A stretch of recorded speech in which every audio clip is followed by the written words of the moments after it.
Hi guys! Residential lot for sale dito po sa Santa Cruz, Laguna. Ayan. Bali, tabing Barangay Road po itong property. Corner lot po siya. Ayan, meron po siyang kubo. Ayan po guys. Ito yung kabilang daan niya. Ayan, corner na corner lot siya. Ang ganda po ng pwesto nito. Pwede pong pang business po. Ayan. Bali, ang sukat po ng property ay 737 square meter. Title po yung property.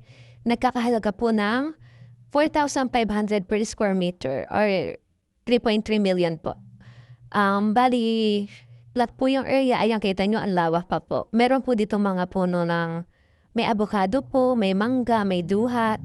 Meron din pong papaya. Ayan. Tapos rambutan. Kaya meron po siyang 3 kubo. Pinaparentahan po yan. Tapos, ayan, may kuryente, may tubig na rin po yung property. Residential area po ito, maraming tao po, matao po. Kaya maganda po itong gawing business. Kung interesado kayo, pwede po kayo mag-chat o di po kaya tumawag sa number sa screen. Yun lang guys. Thank you. Bye.